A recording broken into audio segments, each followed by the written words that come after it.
Hi hello.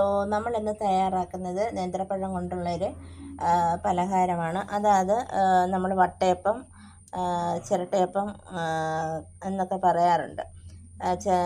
അതാണ് ഉണ്ടാക്കുന്നത്. അപ്പം ഞാൻ അതിനായിട്ട് ഇവിടെ ഇതേ വലിപ്പമുള്ള 3 ഏത്തയ്ക്ക അരിഞ്ഞെടുത്തിട്ടുണ്ട്. അപ്പോൾ ഞങ്ങളുടെ നാട്ടിലൊക്കെ ഏത്തയ്ക്ക എന്നാണ് പറയുന്നത്.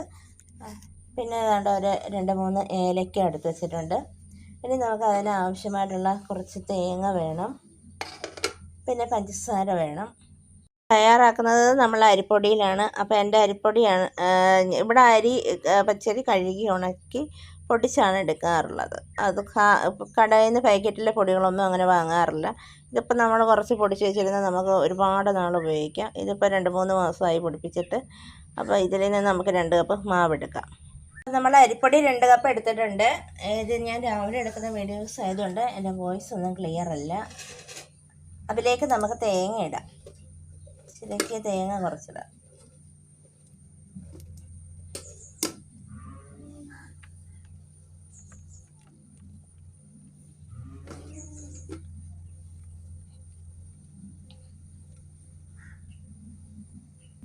പിന്നെ നമ്മൾ അരിഞ്ഞു വെച്ചിരിക്കുന്ന ഏത്തയ്ക്ക ചേർക്കാം.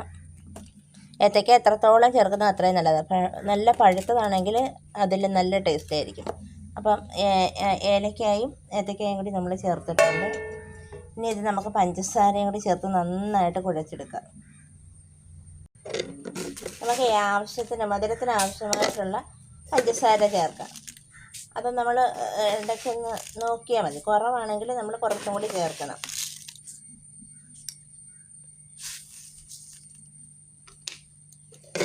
അപ്പോൾ എല്ലായിടും ഓണാഘോഷമൊക്കെ കഴിഞ്ഞ് ഇതുപോലെ ഒക്കെ അധികം വരുമല്ലോ. അപ്പോൾ നമുക്ക് ഇതുപോലെയുള്ള ഇഡ്ഡലിയും ദോശയും സാമ്പാറും ചട്നിയൊക്കെ ഉപയോഗിക്കാം. നമുക്ക് ഇത് വല്ലപ്പോഴുമൊക്കെ ഇതുപോലുള്ള ബ്രേക്ക്ഫാസ്റ്റ് റെസിപ്പികളും പിന്നെ അതേപോലെ വൈകുന്നേരത്തെ ഈവനിങ് സ്നാക്സായിട്ടും ഒക്കെ നമുക്ക് ഉപയോഗിക്കാം. അപ്പോൾ നമുക്കിതൊന്ന് ഒരല്പം സോഡാപ്പൊടിയും കൂടി ചേർക്കണം.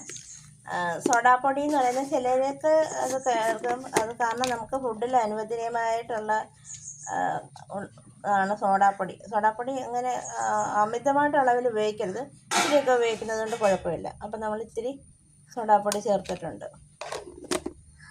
അപ്പം ഞാൻ സോഡാപ്പൊടിയുടെ കാര്യം പറഞ്ഞത് എന്താണെന്ന് വെച്ചാൽ, നമുക്ക് പിന്നെ കഴിക്കാൻ ഇടുന്ന വൈറ്റമിൻ സിയുടെ പൗഡറിൽ പോലും നമുക്ക് നമുക്ക് സോഡാപ്പൊടി നമുക്ക് അതിൻ്റെ കൂടെ കിട്ടും. കാരണം ഒരു പിഞ്ച് സോഡാപ്പൊടിയും കൂടി അതിൽ ആഡ് ചെയ്തിട്ടാണ് നമ്മൾ ആ മരുന്ന് കഴിക്കുന്നത്. കാരണം അതുകൊണ്ടാണ് ഞാൻ പറഞ്ഞത്, സോഡാപ്പൊടി ഉപയോഗിക്കുന്നത് കൊണ്ട് പേടിക്കേണ്ട കാര്യമൊന്നുമില്ല. നമുക്ക് പുളിച്ചതകട്ടൽ, വൈറ്റമിൻ സി ഉപയോഗിക്കുമ്പോൾ പുളിച്ചതകട്ടലൊക്കെ ഒഴിവാക്കാൻ വേണ്ടിയിട്ടാണ് അതങ്ങനെ നമുക്കത് തരുന്നത്. അപ്പോൾ അതുകൊണ്ട് നമ്മൾ ഭക്ഷണത്തിൽ ഒരു നുള്ളൊക്കെ ചേർത്തത് കൊണ്ടൊന്നും കുഴപ്പമൊന്നുമില്ല. അത് ആരും പേടിക്കുകയൊന്നും വേണ്ട. സോഡാപ്പൊടി ചേർക്കുമ്പോൾ ചിലർ പറയാറുണ്ട് സോഡാപ്പൊടി ചേർക്കാതെ ചെയ്തുകൂടെയെന്ന്. അപ്പോൾ ഇത് അനുവദനീയമായിട്ടുള്ള കാര്യങ്ങൾ തന്നെയാണ് സോഡാപ്പൊടി എന്നൊക്കെ പറയുന്നത്. ഫുഡ് കളറൊക്കെ നമ്മൾ അമിതമായിട്ടൊക്കെ ആഡ് ചെയ്യാതിരിക്കുക, അതൊക്കെ നമ്മൾ ഒഴിവാക്കുക. അപ്പോൾ ഇത് നമുക്ക് നന്നായിട്ട് കുഴച്ചെടുക്കാം.